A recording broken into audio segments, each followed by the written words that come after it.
me quería perder el programa de hoy, programa tan importante, ¿no? ¿Por qué? ¿Por qué le das tanta relevancia? Y porque me parece que fue una declaración muy importante la que hizo el presidente ayer frente a Pedro Sánchez, ¿no? No sé si la podemos volver a escuchar, no sé si la escucharon. Hay dos versiones, ¿no? La versión corta, donde está, si se quiere, la referencia a la canción de Lito Nebbia, digamos, como hermenéutica para entender el vínculo entre América Latina y Europa, desde una mirada positiva, ¿no? Si se quiere, ¿no? Por lo menos en la interpretación que yo hago de las palabras del presidente. Y luego me parece que hay una versión un poco más extendida, me parece que deja un poco más de cuestiones para analizar. A ver, el día anterior a que el presidente diga esto y el día posterior, el problema de los argentinos cotidianos van a seguir siendo los mismos, ¿no? Obvio, el precio de los alimentos, la pandemia, la vacunación que está llegando. Quiero decir que hoy a la mañana acabo de recibir el mail de que puedo sacar el turno para vacunarme, lo cual muy bien. Es un motivo de alegría.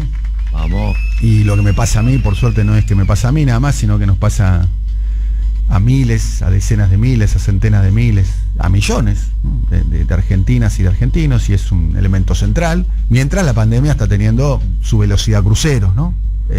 La pandemia en términos de la violencia del virus, ¿no? de su capacidad de daño, mientras estamos en el momento de la carrera, en esa carrera entre la segunda ola, que está rompiendo la segunda ola, si fuese una ola marítima, ¿no? Pareciera ser que está rompiendo, está en el momento de mayor ebullición, de mayor espuma, y también la velocidad crucero de la vacunación. Los problemas de los argentinos, los míos, los tuyos, de los oyentes. Ayer el gobierno también tomó una decisión que humildemente nosotros también hubiésemos tomado, pero nosotros no tenemos, creo que por suerte o por desgracia, yo creo que por suerte para el resto de los argentinos no tenemos esa responsabilidad, pero hemos detectado desde un primer momento que nos parecía políticamente inviable la decisión del gobierno del cobro retroactivo de los monotributistas, ¿no? La verdad que era una decisión desde el sentido común de alguien que se toma un café cada tanto en un barrio y charla con alguien, no la tomaría.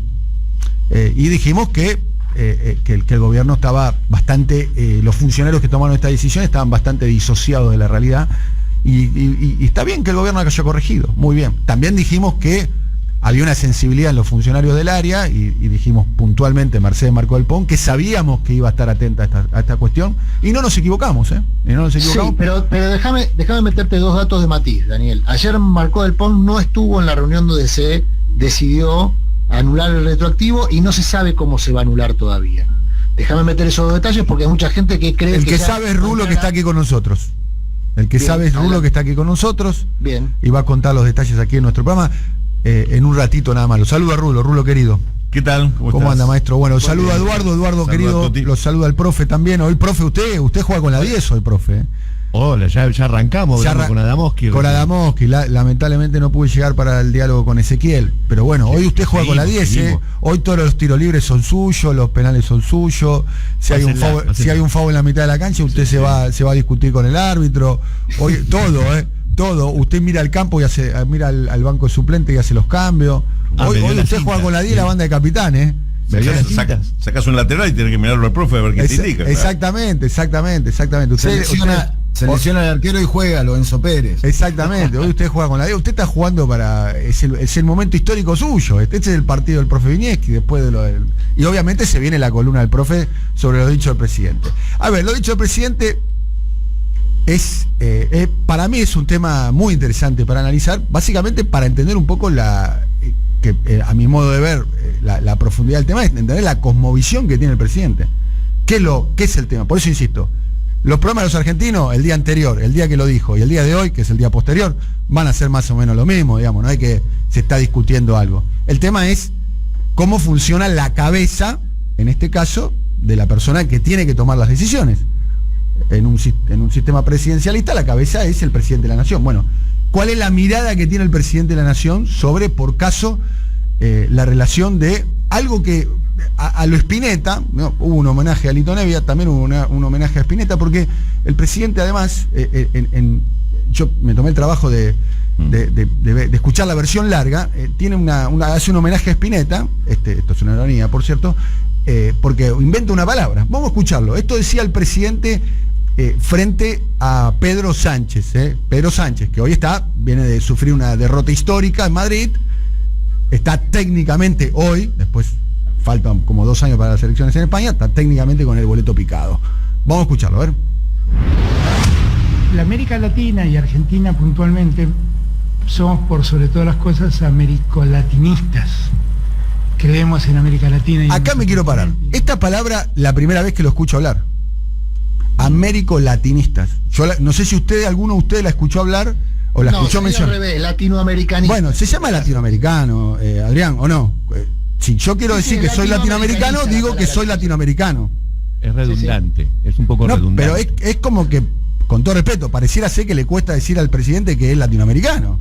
Porque la verdad que, si vos querés decir que soy latinoamericano, decir que soy latinoamericano, no americolatinista.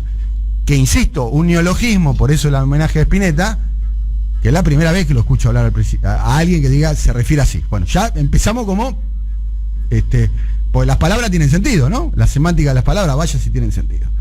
Vamos a escucharlo ahora entero, pero me quería parar en esto, en americolatinista. Incluso hasta el propio presidente le cuesta pronunciar esa palabra. A ver.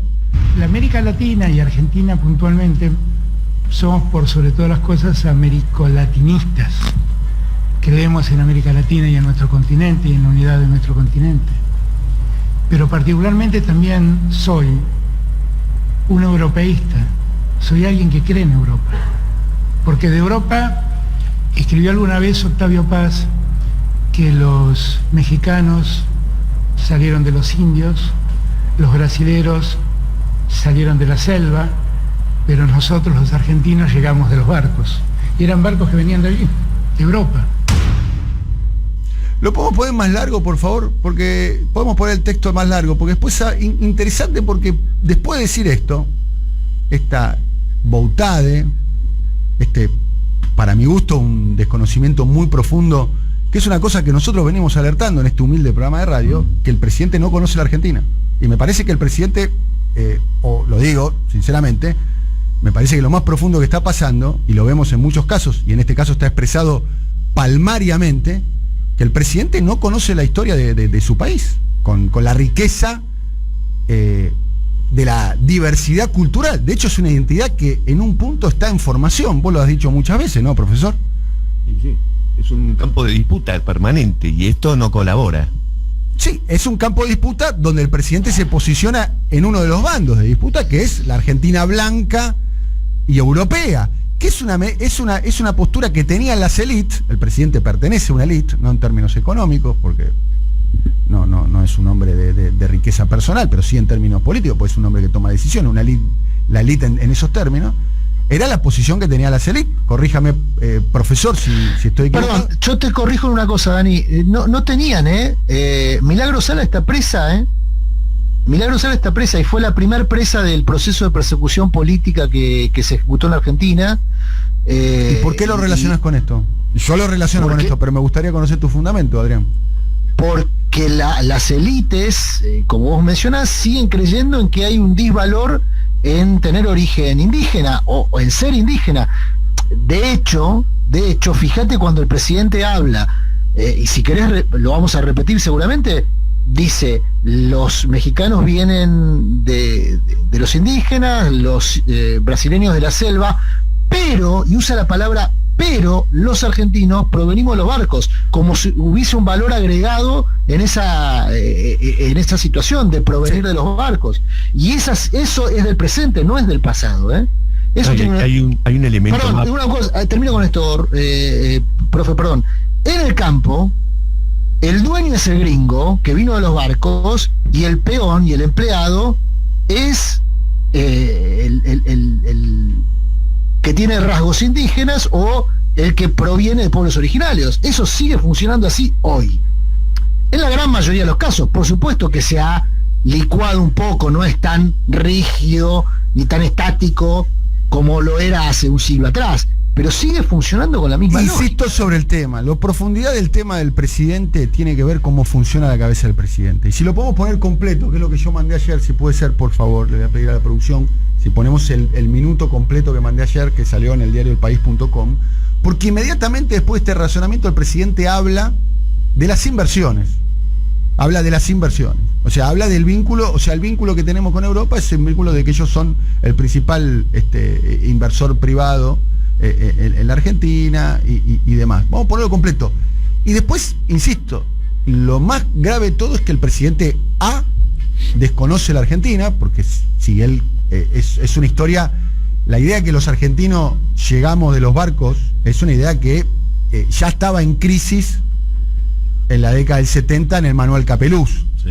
Y encima se lo adjudica a Octavio Paz, que también Es una falsa cita. claro. Sí, una falsa cita que aparte de lo de Octavio Paz fue una ironía crítica de los argentinos. Sí, bueno, pero exactamente. la ironía crítica hablaba de los aztecas, los mayas y de los argentinos Claro. con los barcos, no con Exactamente. No hablaba de la selva de los brasileños, por ejemplo. No, pero era una ironía, lo cual hay un problema de comprensión de texto si la citas a Octavio Paz. No, y además Octavio es Paz un no lo hombre- dice como un elogio. A ver, otra cosa, pongamos como parámetro esto. Yo creo que Macri y Alberto Fernández no son lo mismo. De hecho, Sí. yo voté a Alberto Fernández y no voté a Macri porque no eran lo mismo. Y si el domingo fuesen las elecciones y de una boleta está Alberto Fernández y de la otra boleta está Macri, pero me meto adentro de la urna con Alberto Fernández. Soy de la Vitovelo, no tengo ningún problema. Voto de vuelta entre Alberto Fernández y Macri, no son lo mismo. Pero dicho sea de paso, en este tema en particular, hay una continuidad del razonamiento liberal republicano en la concepción que tiene la derecha liberal republicana en la Argentina con la idea de que los argentinos bajamos de los barcos. A mí, de todo, De la angustia, decir. y de alguna manera de la angustia, de hecho hasta independizarse. de hecho hasta se replica la situación. Sí. En este caso era frente al rey de España, en este caso frente El presidente. a una deidad de la socialdemocracia europea en crisis profunda, como es el PSOE y la figura de Pedro Sánchez, digamos, en un punto desde un lugar de admiración, ¿no? Me parece, en ese lugar que muchas veces nosotros nos planteamos en términos asimétricos con España. Macri con el rey, Alberto Fernández con Pedro Sánchez. De todo, para mí lo que más me llamó la atención de todo es cómo define a Brasil. Sí. Sí. Brasil es un país de una riqueza cultural que es sobrenatural. Yo soy, ustedes saben, mi corazón Sí. es verde amarelo. Mi corazón late por Brasil. Yo amo ese país por cuestiones personales. Mi papá cuando en el 74 se fue a vivir ahí y yo de que tengo 4 años voy regularmente. Amo su fútbol, Sí. amo su cultura, amo su música y tengo 2 hermanos brasileros. O sea, cuando yo digo mis hermanos brasileros, y esto es lo que me pasa a mí, no importa, pero es un país con una riqueza cultural, con los indios tupís, Sí. los indios guaraní que tanto asombraron a los jesuitas que vinieron en la famosa, Sí. los cablocos, la migración de los negros de África esclavizados, Que llegaron los en barco. portugueses Llegaron en barco. que llegaron en barco, los negros. Y ¿sabes qué? ¿Tienen que ver con los portugueses los brasileños? Claro, y eso. El idioma viene, no me digas que el idioma vino en barco. Claro. No vino en la selva. Y ¿Estás los, seguro? ¿sabes Ahora qué? reviso. Y los esclavos que venían al Virreinato Río de la Plata también llegaron en barcos. La mayoría de los negros que quedaron invisibilizados actualmente, y cuando estaban visibilizados fueron a la guerra del Paraguay. Porque nos quedamos sin la. Imagínate lo que hubiese sido la Argentina, además. Esto se lo digo a Edu. Imagínate la Argentina si hubiese tenido, que lamentablemente lo tiene, pero no en toda su dimensión, la riqueza de la cultura musical negra, en el rock, por ejemplo. Que lo tuvimos acá, ¿no? Con Fidel Nadal, con el Negro García López. Pero son casos muy Lamentablemente, pero imagínate, hubiésemos tenido el mejor rock del mundo si es que no lo tenemos. Tenemos el tango. Tenemos el tango, que también tiene que ver con la cultura del quilombo, Claro, con los negros. con los negros. Eso, por eso a mí me gustó siempre lo que dijo el profesor Vinieski: la identidad argentina es una identidad que está en disputa. Y nosotros, yo soy, si a mí yo tengo sangre europea, pero me siento argentino. Claramente. Mi identidad es la identidad nacional. Quizás, viste, bueno, soy cosmopolita, me gusta la literatura norteamericana, pero me siento, mis intereses nacionales tienen que ver más con alguien que vive en este país. Pero no importa. Hay un tema, Dani, que es muy importante, porque yo sé que hay mucha gente que ahora se está enojando de que hablemos de esto, porque dice, bueno, Alberto ya pidió perdón, no sigan insistiendo, pero va más allá de Alberto. Esto tiene que ver con una cuestión muy constitutiva de lo que es la cultura argentina y las batallas culturales argentinas, porque hasta hace poco hay periodistas que decían que el conurbano es África, hay gente que considera que el peronismo es un malón de indios, todas estas cosas han aparecido a la superficie con lo que dice el presidente, que evidentemente carga con estos prejuicios. El mismo presidente, nobleza obliga, que le da refugio político al fenómeno indigenista político más importante de la región, me animaría a decir en la historia contemporánea, que es Evo Morales, porque ese también es Alberto Fernández, digámoslo también, porque Alberto Fernández no es, por eso Alberto Fernández, uno sabe, hace mucho no hablo con él, pero es una persona que tiene una sensibilidad, por eso nos asombra esto, no también. Pues sabemos que tiene una sensibilidad que no es esta, cuando se manifiesta políticamente. Pero bueno, 10 minutos para las 11 de la mañana, 11 56 57 9000, el teléfono habilitado para los oyentes. Profesor, te quiero escuchar un poco más, profesor. Bien, por supuesto, hay todo un estudio que me gustaría poder contarles a los oyentes, que tiene que ver con Daniel Corach. Muchas veces se ha hablado de Daniel Corach, él es un investigador del CONICET, de toda la cuestión genética, y ha hecho un estudio, encabezó un estudio que duró 12 años. 12 años duró este estudio por toda la región de la Argentina, norte, sur y este, excluyendo, y esto es muy interesante, excluyó de este estudio genético a los poblados del noroeste argentino, donde la carga genética de pueblos originarios es mucho más alta que en el resto del país. Lo excluyó para tratar de tener una media, y en ese estudio descubrió, entre otras cosas, primero, que el 50% de las raíces genéticas argentinas son de pueblos originarios, el 50%, y excluyendo, repito, a el noroeste argentino. ¿Cómo hace esto? Bueno, después más adelante lo voy a contar por ahí en una columna más tradicional, pero es importante que lo tengamos en cuenta porque hay un elemento adicional. Cuando llegan los españoles, repito, vinieron mayoritariamente hombres. Incluso en la segunda generación de inmigración, la que conocemos de los italianos, los españoles, los rusos, etcétera, también era preponderantemente masculina, cerca del 80%.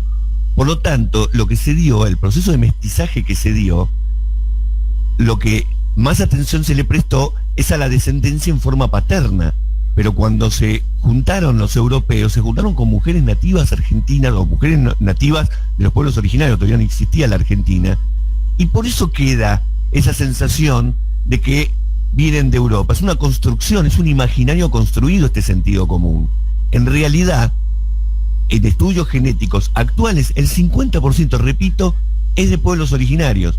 Después de ahí, por supuesto, se arma toda una ideología que tiene que ver con cómo se ejerce el poder. El poder de la minoría blanca tratando de gobernar a una mayoría tan grande de poblaciones mestizadas o de pueblos originarios, hacía necesario decir, bueno, los argentinos, ¿qué somos? Somos preponderantemente hombres blancos europeos. Y sobre eso está construido lo que en algún momento el peronismo vino a patear, vino a romper, sin decirlo explícitamente, pero que también gobiernan los negros. Cuando le dicen los negros, la negrada, ¿a quién le están diciendo? Si en Argentina hay muy pocos negros, negros africanos. ¿A quién se le dice los negros? Se le dice a los que todavía tienen en su piel el registro inequívoco de una ascendencia de los pueblos originarios. ¿Están ahí, compañeros? Sí, estamos aquí claro, atentamente escuchándote. Estoy pensando acá. Por eso hacía la alusión a Milagro. Milagro siempre alude a que ella está presa por negra y colla. Ella lo define así, y yo creo que es así, y coincido con la mirada que ella tiene de su propia detención y de la persecución que ella sufre. Porque por supuesto salió de la norma prevista para las mujeres y los varones, pero especialmente para las mujeres de su condición de pueblo originario, que es una condición de pasividad. Salió de esa condición, armó una de las de experiencias políticas más potentes que se haya conocido en los últimos años, en las últimas décadas. La consecuencia es que hoy Gerardo Morales está haciendo campaña con la detención de Milagro Sala. Hoy mismo Gerardo Morales está haciendo campaña, como lo hizo ya en otras elecciones anteriores, campaña con la detención de Milagro Sala. O sea, es la chivo expiatoria, digamos, de un proceso político que yo no veo que sea condenado a nivel nacional, Yo no veo, y yo digo que es un problema del presente, no del pasado. Es un problema del presente, tiene consecuencias en el presente. No, porque hay un tema adicional ahí, Adrián, que es durante décadas, durante tal vez más de un siglo, cada vez que se hacía un censo en la Argentina, la gente que venía de los pueblos originarios trataba de evitar contestar que ese era su lugar de origen, claro, porque se avergonzaba o le daba miedo. Por eso también es grave lo del presidente, más allá de que pidió disculpas. Tratemos de analizar el fenómeno en sí mismo, de qué le pasa a la identidad de toda esta gente, que perdió su idioma, perdió su forma de vivir y que incluso se avergüenza de eso porque está estigmatizado. Recién hace pocos años que se incluyó en los censos nacionales la pregunta específica de si, más allá de que ejerce la cultura, por ejemplo, mapuche, tiene conocimiento de que viene de esa cultura. Y ahí empezamos a descubrir muchísimo más habitantes que vienen de los pueblos originarios de lo que pensábamos hasta hace poco. En todo caso, más allá de lo genético, que es algo que uno lleva en el cuerpo, está el tema cultural y político, que es algo con lo que hay que terminar ya. El discurso del presidente tendría que aprovechar este error para decir, bueno, me equivoqué, pero no solamente voy a pedir perdón, sino empecemos un proceso de desinvisibilización cultural en el que realmente tengamos idea, tal cual como hizo Bolivia, que ya no se llama más Estado Nacional, se llama Estado Plurinacional. Bueno, algo parecido. Empecemos a aceptar que en la Argentina hay pluricantidad de tradiciones culturales y démosle el lugar que se merecen. Otra cuestión es que la frase del presidente de la Nación, a ver si la podemos escuchar ahora sí completa, por favor, creo que es un desconocimiento también de lo que está sucediendo regionalmente, en particular en Bolivia, lo que sucede en Ecuador, lo que sucede en el Perú ahora, ¿no? Gran parte... Y lo que sucede en algunas regiones del país, ¿no? Lo que sucede también en la Argentina. Por ejemplo, acá me están haciendo llegar organizaciones de pueblos indígenas del NOA, que justamente en línea con lo que decía el profe, que ahora se lo voy a reenviar a él, están proponiendo el tema de plantear o de discutir Argentina un Estado plurinacional y pluricultural, justamente para contemplar estas cuestiones. La América Latina y Argentina puntualmente somos, por sobre todas las cosas, americolatinistas. Creemos en América Latina y en nuestro continente y en la unidad de nuestro continente. Pero particularmente también soy un europeísta, soy alguien que cree en Europa. Porque de Europa, escribió alguna vez Octavio Paz, que los mexicanos salieron de los indios, los brasileros salieron de la selva, pero nosotros los argentinos llegamos de los barcos. Y eran barcos que venían de allí, de Europa. Y así construimos nuestra sociedad. Y Europa ha sido, en todo tiempo, ha estado entre los principales inversores reales, no financieros, inversores para el desarrollo de nuestro país. Y esa unión que tenemos que lograr entre la Unión Europea y América Latina hay que lograrla y hay que seguir trabajando. Es interesante además el razonamiento que hace. Primero llegaron en barco con la civilización, el razonamiento que hace el presidente Fernández, y lo compara con ahora llegan los capitales. Para el desarrollo. Para el desarrollo, ¿no? Es un poco, bueno, es lo que dice el presidente en el último tramo. Sí, ya, en su cabeza funciona de esa manera. Los mismos que vinieron a darnos la identidad nacional con los barcos son los mismos que nos van a dar ahora el desarrollo o nos dan el desarrollo. Y lo hace además, si se quiere, en términos positivos, ¿no? Quizás habría que pensar en Marsans, habría que pensar en Repsol, ¿no? En Iberia. Sí, por eso, Iberia y Marsans, ¿no? Que vinieron con capitales acá, o como está concentrada la banca en el Santander, sí. Telefónica, en el Bilbao Vizcaya, ¿no? Sí, sí. Habría que pensar, ¿no? ¿Cuál es el aporte de los capitales no hay que pensar mucho. No, hay que pensar, no.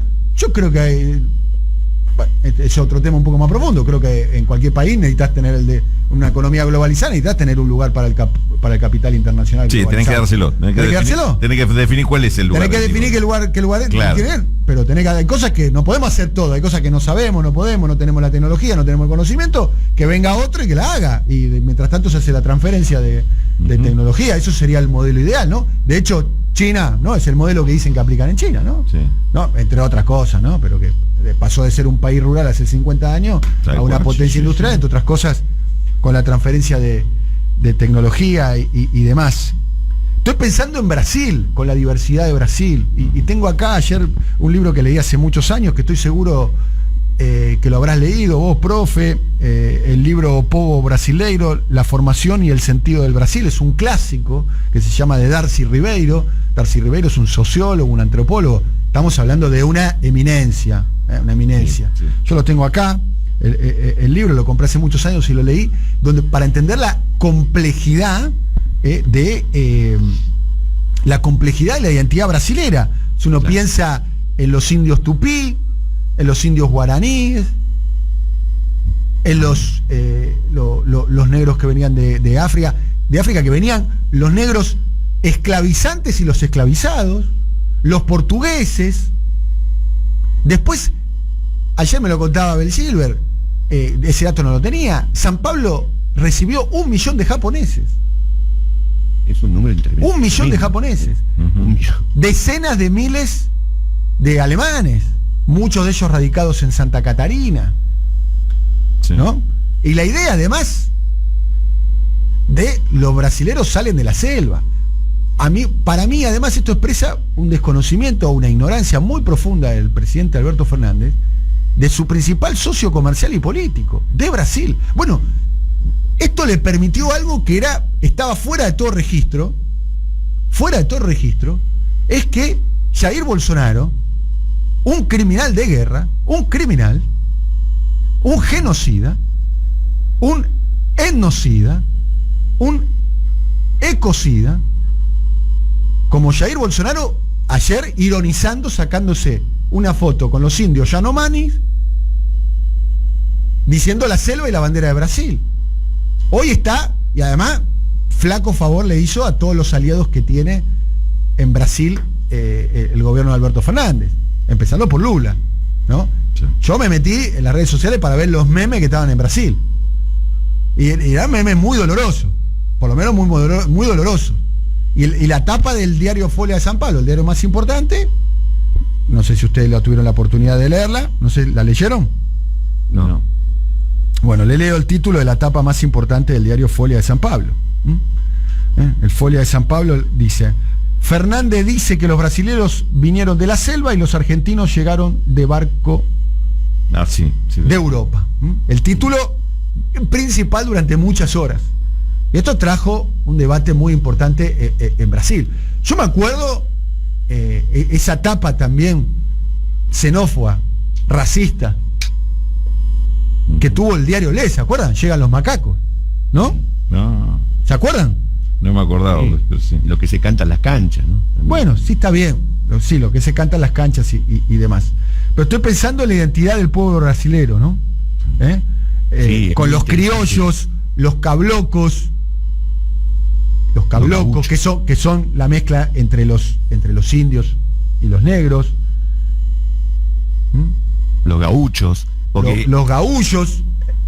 Porque Darcy Ribeiro lo que hace es analizar ese concepto de nación y lo desarma, porque nosotros estamos muy acostumbrados a escuchar esto del crisol de razas como algo positivo, el crisol de razas. Y un crisol, ¿sabes lo que es un crisol? Es el material que queda de fundir muchos metales diferentes. Y entonces siempre quedó como una especie de virtud. Nosotros somos un crisol de razas, pero en definitiva a lo largo del tiempo lo que quedó claro es que no hay ningún crisol de razas. Lo que ha pasado es que desaparecieron esas identidades singulares que había, fundidas en una imaginaria unión, y la unión de todo ese crisol es raro porque dio blanco europeo y se perdió por completo, incluso en un país como Brasil, porque es más difícil todavía en Brasil decir que la idea de nación excluye a los negros y a los pueblos originarios. Hay que terminar con esa idea de nación unificada, crisol de razas. Hay que volver a esto que decía recién el Rulo, de pueblos multinacionales, no multinacionales, plurinacionales. Es más difícil, pero al mismo tiempo es más rico, si pensamos nuestra cultura así. Tal cual. Muy bien, estamos aquí, esto es Siempre Soy, estamos hasta el mediodía, 10 y 5 minutos.